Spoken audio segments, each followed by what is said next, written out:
बाणी बाणी स्वामी जी महाराज बारामासा सत्संग के वचन। कार्तिक मास पांचवा चला,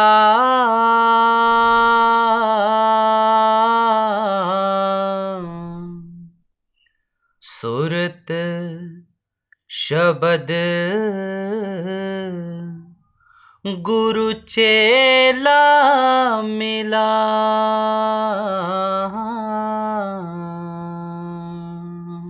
परम संत हजूर स्वामी जी महाराज इस महीने का हाल बयान कर रहे हैं कि आदमी के शरीर में कितने कमल हैं।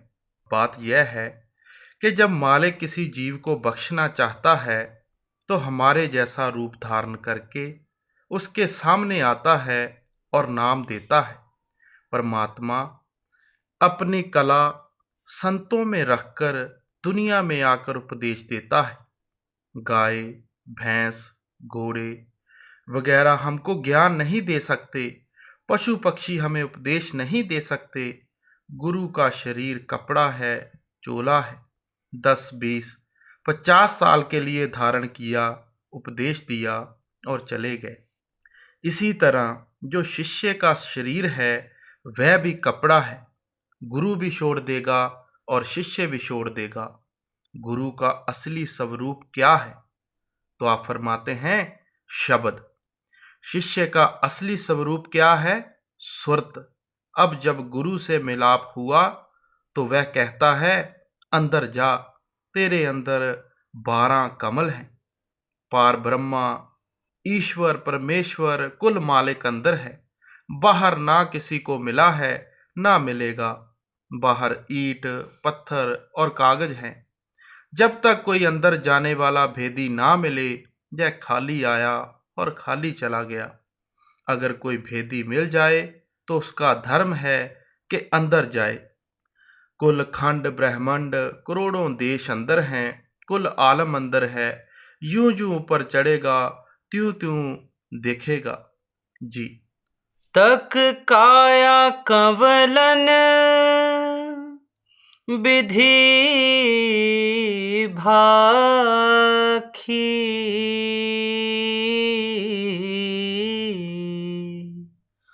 कंवल द्वादश काया राखी।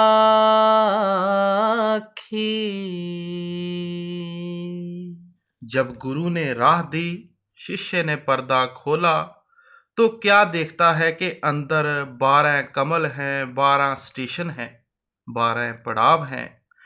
ग्रंथ साहब में लिखा तो सब कुछ है। गुरु नानक साहब ने बहुत ऊंची बाणी कही है, मगर बिना भेदी बगैर सतगुर के समझे कौन और समझाए कौन।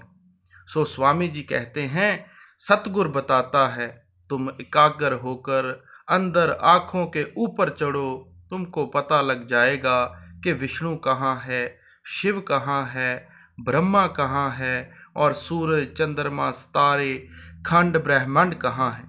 सो स्वामी जी कहते हैं कि सतगुर बताता है, तुम एकाग्र होकर अंदर आँखों के ऊपर चढ़ो तो तुमको पता लग जाएगा कि विष्णु कहाँ है, शिव कहाँ है, ब्रह्मा कहाँ है और सूरज, चंद्रमा, तारे, खंड ब्रह्मांड कहाँ है। अब हर एक मंजिल और कमल का हाल बताते हैं। जी। पृथ्वी कंवल गणेश विलासा,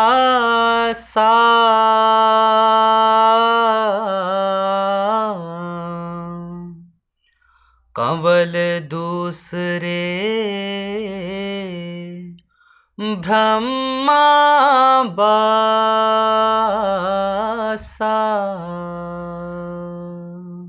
जब गुरु ने नाम दिया, इसने अभ्यास किया तो रूह सिमटकर गणेश चक्कर में आ गई।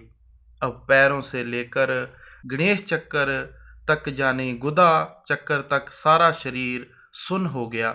इस तरह आँखों तक 6 चक्कर हैं। हर एक चक्कर का एक एक देवता है, धनी है। गुदा चक्कर में गणेश है, इंद्रिय चक्कर में ब्रह्मा है, नाभि में विष्णु है, हृदय में शिव है, कंठ में शक्ति है, छठे चक्कर में मन और आत्मा है। पिंड के 6 चक्कर ऊपर के 6 चक्रों के अक्ष हैं। ब्रह्मांड का अक्ष पड़ता है अंड में और अंड का पड़ता है पिंड में। यह पिंड तो नकल की भी नकल है। प्राणायाम के योगियों ने सारी उम्र में सिर्फ पिंड के 6 चक्करों को तय किया। उनका तरीका बड़ा खतरनाक है। अगर ज़रा भी दिमाग पर उल्टा असर हो गया तो मौत आ गई। मगर गुरु नानक साहब कबीर साहब का तरीका बड़ा आसान है। 5 साल के बच्चे से लेकर 100 साल के बूढ़े तक, क्या स्त्री क्या पुरुष, सभी कर सकते हैं। ना घर बार छोड़ना है, ना बाल बच्चों को छोड़ना है। फिर प्राणायाम वालों की हद यहाँ तक है, संतों का मिशन वहाँ से शुरू होता है। जब प्रलय आती है, पृथ्वी ढहकर पानी में मिल जाती है। पानी को आग खा जाती है, आग को हवा खा जाती है, हवा को आकाश और आकाश को मन खा जाता है, मन को माया खा जाती है, माया ब्रह्मा में मिल जाती है। जब आदमी की मौत आती है तब भी यही हाल होता है। पहले रूह खींचकर गणेश चक्कर में आती है, फिर इंद्रिय चक्कर में, फिर नाभि में, फिर कंठ में आती है और फिर दोनों आँखों के पीछे आ जाती है। अभी इसकी मौत नहीं हुई, मगर जो कमलों में देवी देवता हैं वे सब तो पीछे रह गए। अब जो देवी देवता हमसे पीछे रह जाएं वे हमारे पूजा करने के योग्य नहीं। जी। कंवल तीसरे विष्णु प्रकाशा,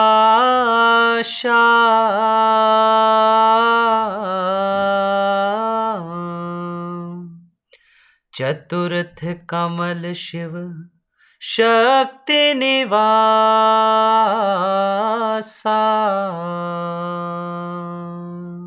अब स्वामी जी महाराज तीसरे तिल का हाल बयान करते हुए फरमाते हैं कि तीसरा कमल नाभि में है। यह 8 दल का कमल है। इसका नूर सफ़ेद और मालिक इसका विष्णु है। जो लोग कहते हैं कि जी विष्णु सृष्टि का पालन करता है, हिंदू इसकी पूजा करते हैं, मुसलमान पूजा नहीं करते, क्या वह मुसलमानों को नहीं पालता? जो खाना मैदे में जाता है उसके हाथ पैर दिल दिमाग मतलब के शरीर के हर एक हिस्से को ताकत पहुंचती है। इसीलिए कहते हैं कि विष्णु सबका पालन करता है। आगे हृदय में शिव है। शिव प्राणों का मालिक है। हवा के जरिए खाना पेट में जाता है, पेशाब पैखाना हवा के जरिए ही बाहर आता है और आदमी प्राणों के जरिए ही बोलता है। तीसरे कमल के मालिक विष्णु और लक्ष्मी, चौथे कमल के मालिक शिव और शक्ति हैं। जी। आत्म कंवल पांचवा होई,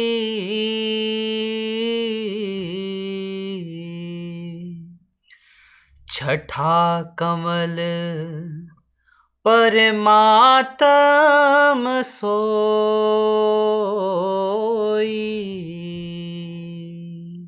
पांचवा कमल कंठ में है। यह 16 दल का कमल है। इसकी मालिक शक्ति है। आगे छठा कमल आँखों के पीछे है। यहाँ आत्मा और मन की बैठक है। अब सुरत जागृत अवस्था में आँखों के पीछे है और यह 6 चक्कर और इनके धनी इसके नीचे हैं। मानो हम इन सभी से ऊंचे बैठे हैं। यह योगियों का आखिरी मुकाम है, क्योंकि योगी मुश्किल से नीचे से सारे चक्रों को तय करते हुए आँखों के पीछे जाते हैं। मगर संतों की यहाँ से क ख ग शुरू होती है, जहाँ जागृत अवस्था में मन और आत्मा जुड़े हुए हैं। किसी अंधे को आवाज़ दो तो वह भी दोनों आँखों के बीच तवज्जो रखकर कहेगा, कौन है भाई? लेकिन जब रूह कंठ में आ जाती है तो ख्वाब आते हैं। ख्वाब कभी पूरा नहीं होता। अगर बाँ है तो सिर नहीं, अगर सिर है तो बाँ नहीं। सो जागृत अवस्था में हमारी बैठक आँखों के पीछे है। छठा कमल आत्मा का मरकज़ है, जहाँ से संतों की तालीम शुरू होती है। सहस्त्रदल कमल यानी तुरीय पद पहला स्थान है, मगर वेदांतियों की यह आखिरी हद है। इस तरह बहुत से मजहबों का यह आखिरी मुकाम है। जी। कंवल सातवें काल बसेरा,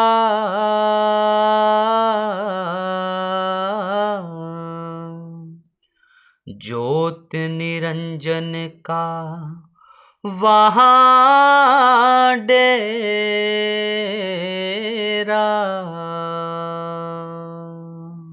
जब रूह संतों से भेद लेकर छठे कमल से ऊपर चढ़ी तो सातवें कमल यानी सहस्त्रदल कमल में आ गई। यहाँ अमृत बरसता है, यहाँ घंटे और शंख की धुन हो रही है। इस अमृत को पीकर और आवाज को सुनकर मन काबू में आ जाता है। यहाँ ज्योत और निरंजन यानी काल है, जहाँ बिना बत्ती और तेल के आठों पहर ज्योत जल रही है।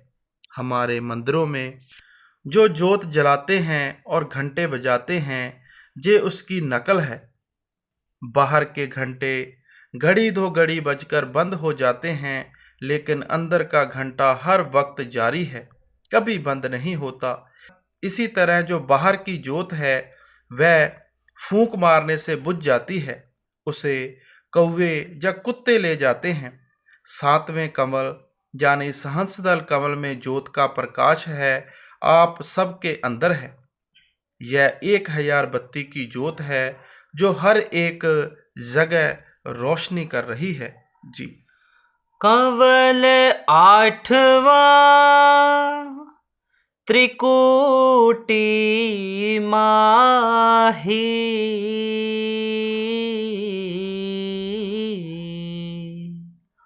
सूरज ब्रह्मा वसे तेहि ठाही।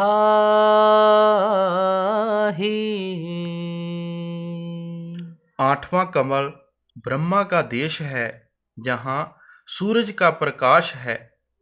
अगर इस दुनिया के 1000 सूरज इकट्ठे करो, इसकी रोशनी का मुकाबला नहीं कर सकते। जी। नवा कंवल है 10वें द्वारे,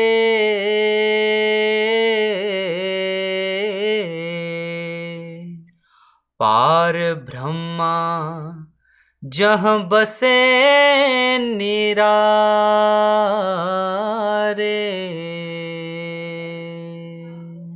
मंजिलों का हाल बयान करते हुए स्वामी जी महाराज अब पार ब्रह्मा के बारे में बात कर रहे हैं। 9वें कमल का मरकज मस्तक में है। ब्रह्मा जो है वह पार ब्रह्मा का मन है। जिस तरह आत्मा अकर्ता अभोक्ता है और मन सारे कर्म करता है, इस तरह पार ब्रह्मा अकर्ता अभोक्ता है और रचना का सारा काम ब्रह्मा कर रहा है। अब हमारी आत्मा के ऊपर पर्दे हैं। पहले स्थूल शरीर है, सहस्त्रदल कमल में सूक्ष्म है, ब्रह्मा में कारण शरीर है। जब हम पार ब्रह्मा में जाएंगे तो उस वक्त तीनों शरीर, तीनों गुण, मन, माया, 25 प्रकृतियां सारे गिलाफ उतर जाते हैं। उस वक्त इस आत्मा की अपनी रोशनी 12 सूरज की हो जाएगी। जिस तरह लैंप के ऊपर बहुत से टाट के पर्दे चढ़े हों, जिस कमरे में ले जाओ अंधेरा दूर नहीं होता, यूं यूं पर्दे उतारते जाओ रोशनी ज़्यादा होती जाएगी।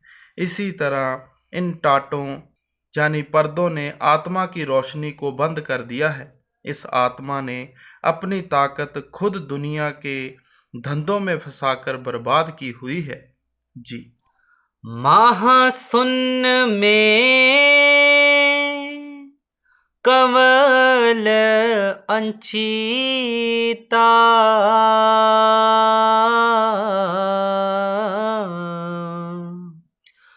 कंवल दसम का वहाँ वर तंता।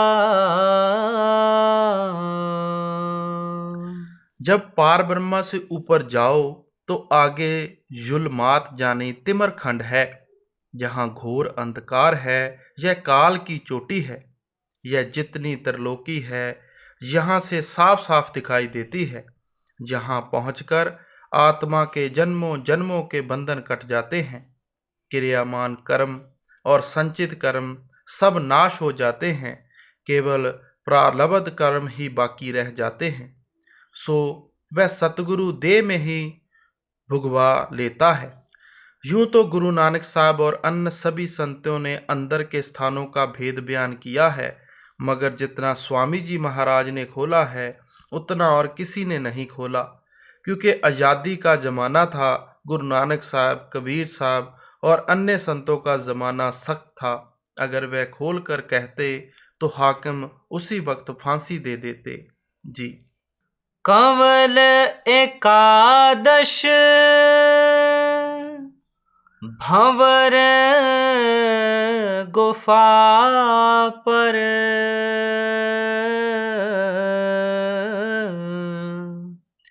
द्वादश कमल सतपद अंतर।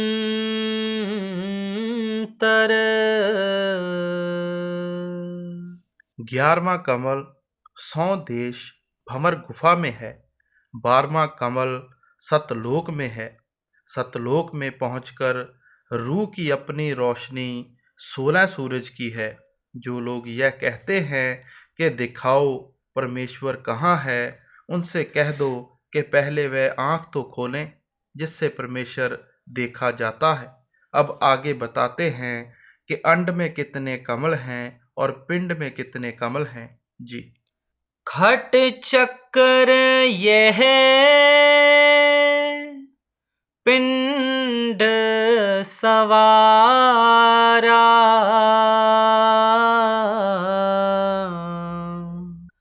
तीन चक्र ब्रह्मांड आधारा।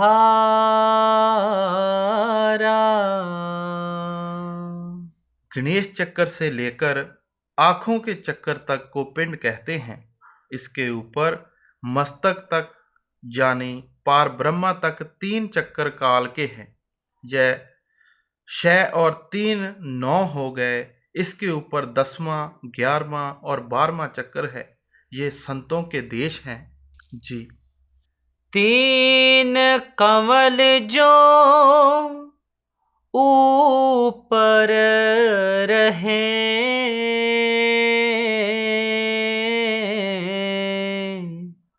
संत बिना कोई वरन न कहे।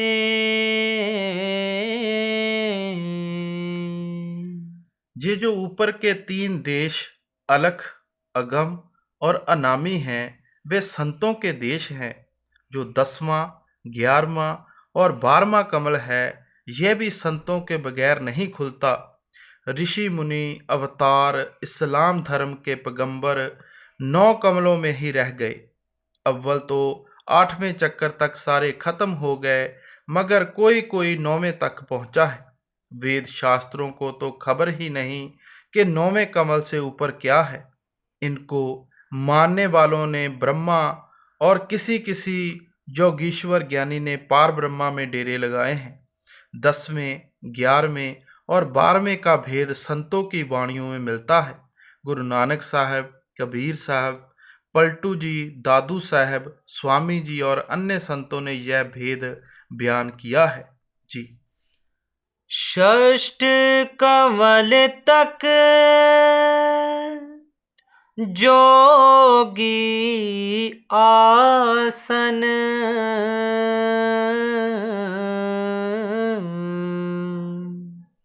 नवें कमल जोगेश्वर वासन।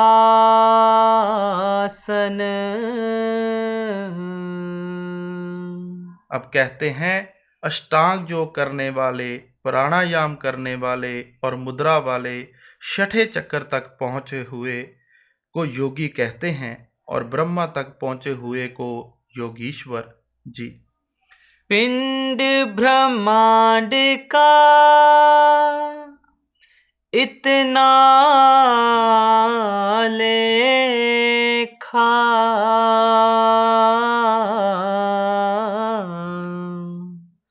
योगी ज्ञानी यहाँ तक देखा, आगे कोई भेद न जाने,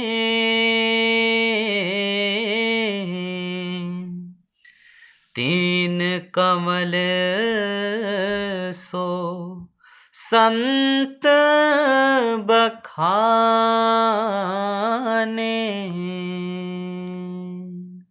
यह सारा वर्णन केवल पिंड ब्रह्मांड का है। ऊपर जो 3 देश यानी कमल हैं, उनका बयान केवल संतों ने किया है जी। कोई 6 तक,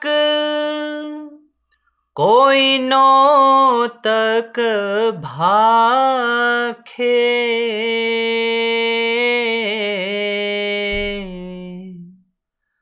सर्वमते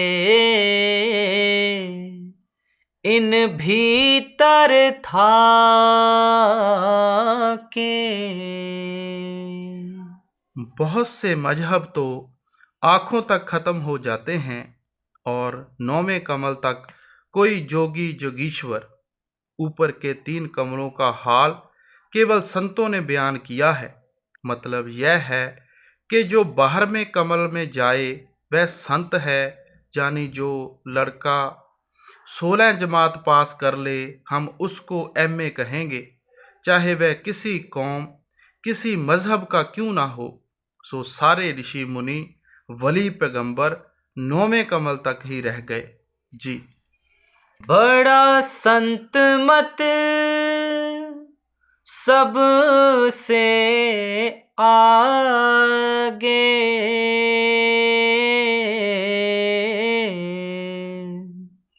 संत कृपा से कोई कोई जागे।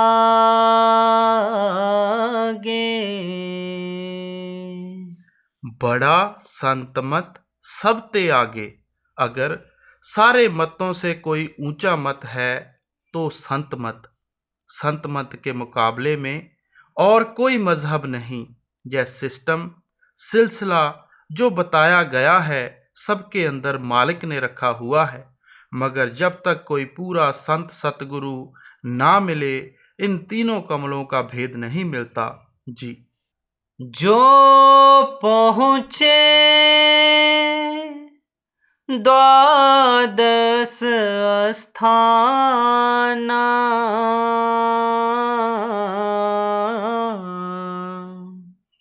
सोई कहिए संत सुजाना। संत किसी कौम मजहब या फिरके का नाम नहीं है।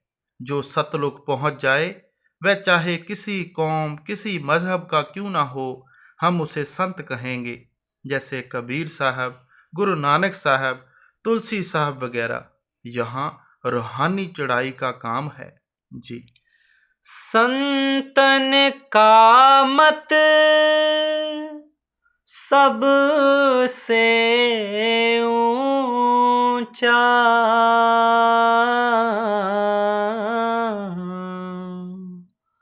जो परखे सोई धुर पहुंचा।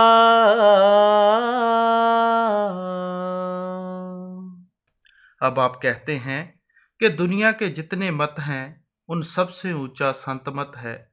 जो अभ्यास करके यहाँ तक पहुँच जाए वही इस रमज को समझेगा और वही इसकी कैफियत बयान करेगा। यह मन और बुद्धि का मजबूर नहीं, यह अभ्यास का काम है। ऐसा ऊंचा कमल संत ही कहते हैं। दादू साहब कहते हैं, वेद ना वेद भेष नहीं जानत, कोऊ देत ना हामी। जब दादू जी ऊपर रूहानी मंडलों में पहुंचे तो कहते हैं कि जो भेषी हैं वे मानते ही नहीं और यह भी नहीं कहते कि दादू जो तू कहता है ठीक कहता है, यानी उनको खबर ही नहीं। जी। पहुँचे कि क्या करूं बढ़ाई, सब मत उसके नीचे आई।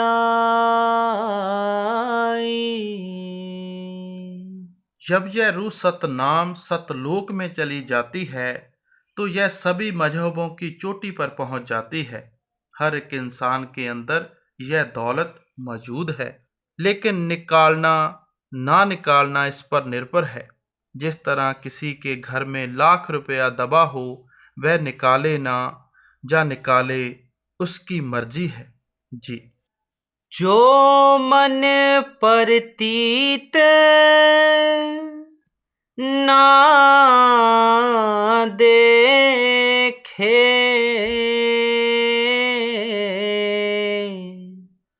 तो कबीर गुरु बाणी पेखे।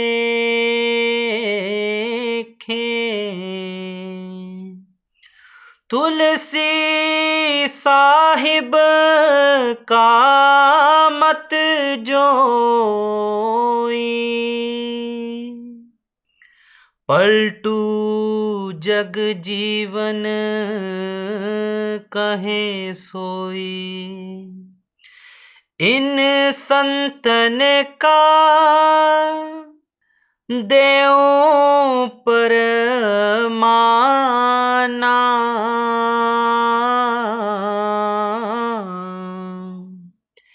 इनकी बाणी साख बखाना।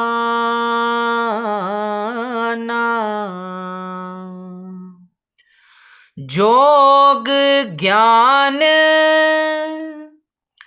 मत इनहु भाखा,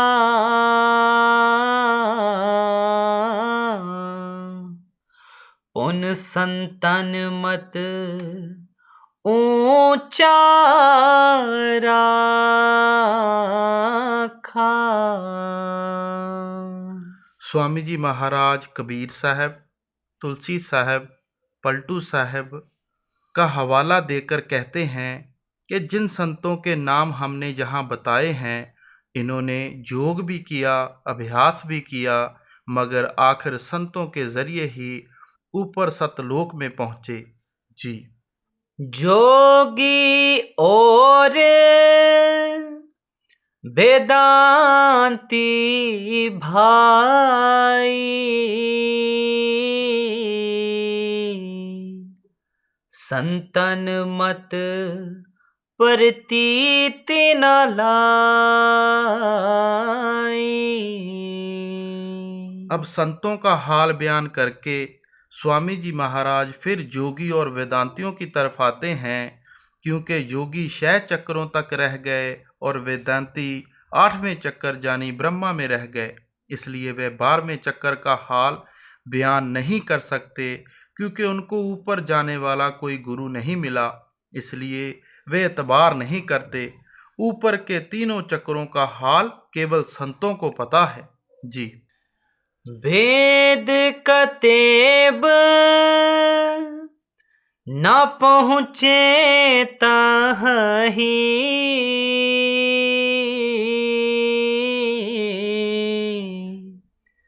थके बीच में रास्ते माही।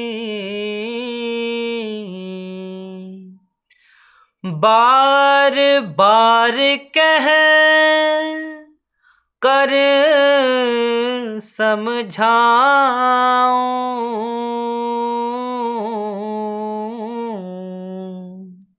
संतन का मत ऊंचा गाऊं। ना वहाँ वेद पहुँचे, ना किताबें, ना शास्त्र। जितने मत हैं वह सब पार ब्रह्मा के नीचे रह गए। अब हजूर स्वामी जी महाराज फरमाते हैं कि मैं बार बार कहता हूँ कि दुनिया में अगर कोई ऊंचे से ऊंचा मत है तो संत मत है।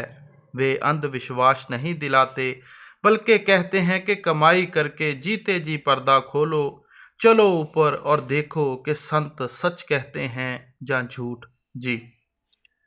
जो परतीत ना लावे आकी,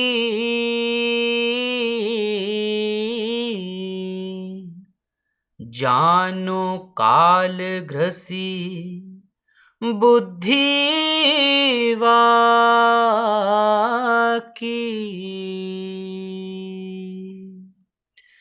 वे कहाँ जाने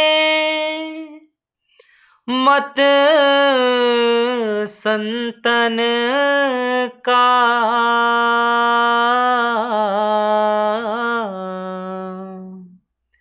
एक मिलावे कांच रतन को।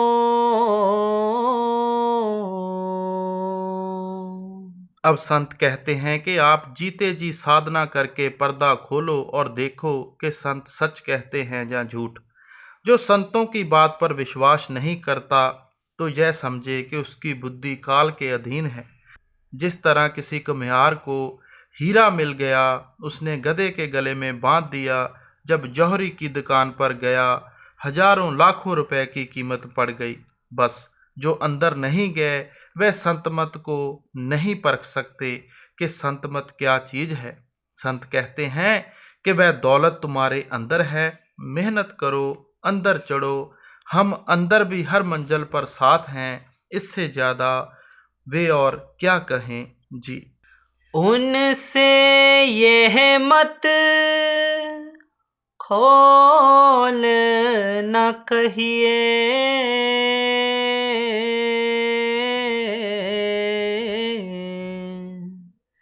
सैन जनाए मोन गह रहिए। अब हजूर स्वामी जी कहते हैं कि जिनको ऊंची फिलॉसफी का शौक नहीं, उनसे यह ऊंचा भेद नहीं कहना चाहिए। जिसे खद्दर खरीदना है उसके आगे मखमल या रेशम कौन रखे।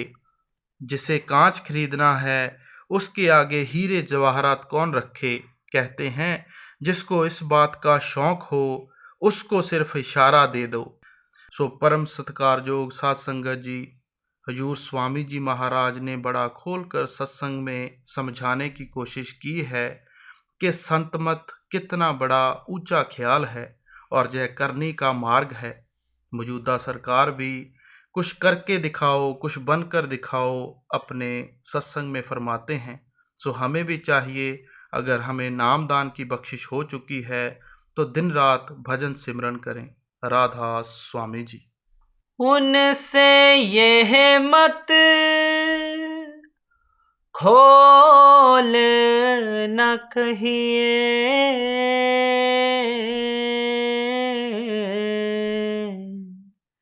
सैन जनाए मोन गह रहिए।